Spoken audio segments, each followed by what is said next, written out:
It doesn't make my next guest feel like we're any closer to a solution on national health care reform. Dr. Stephen Greer, founder and CEO of the Healthcare Channel, says too much dependency on employer-based health insurance is part of the problem.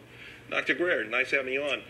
So you actually see positives in taxing these health benefits.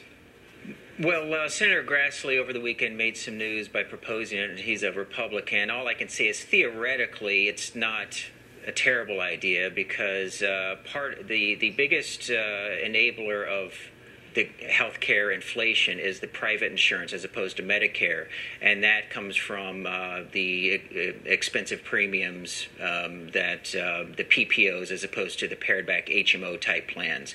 And right now there's little motivation or incentive for the consumers of those plans to care what they cost. Let me ask you, why hasn't the free market been able to address this? What's been the snag where's the Walmart of healthcare, health insurance? Well, the healthcare market is a disaster because of the third-party payer problem. Going way back to World War II, when this first started, we became addicted to employers covering our health insurance, which really doesn't make a whole lot of sense. It's all from a bunch of accidents. There was a lot of inflation during World War II, and the government put a cap on wages, so the only way they could compete was by offering other things, such as benefits. So that's how this all came about.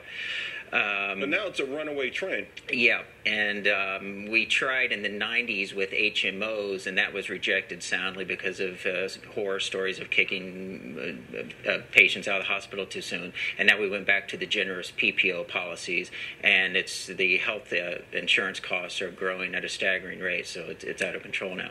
So, and you actually think, though, that this system, which, our last guest mentioned the CBO report with Kennedy's plan would cost $1 trillion, only cover 1/3 of the people out there. Isn't this going to be prohibitively expensive? Well, sure it is. If you remember back in October, I predicted it would not be tenable. It's just too expensive given the economic woes we have.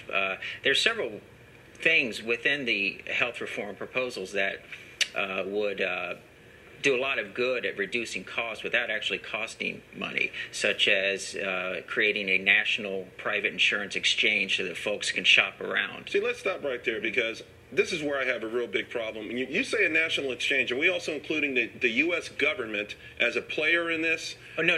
I'm not talking about the government plan at all. I'm saying right now most people have one choice of private insurance. Right. If you work at the former Merrill Lynch or what have you, you have one choice.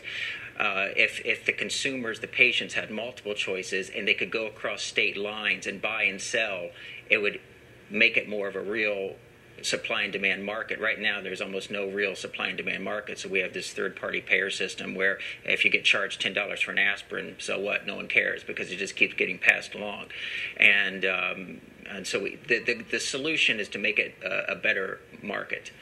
Okay, let's talk about the market quick, and we've only got a minute, but we've got drug companies, hospitals, and doctors. Mm-hmm. Where do you see the sacrifices being made with those three parties? Well, doctors should be paid more. We've got a crisis in quality right now. We should have to disclaimer you're a doctor.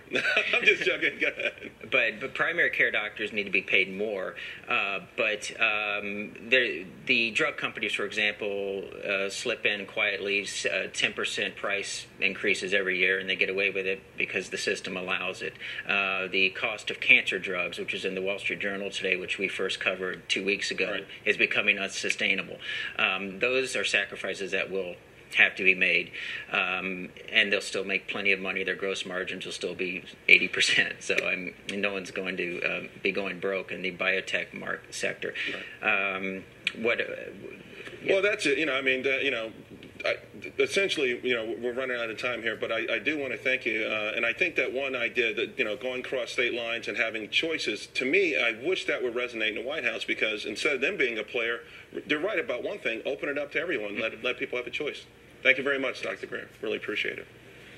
Well, rates are rising, fees are flying.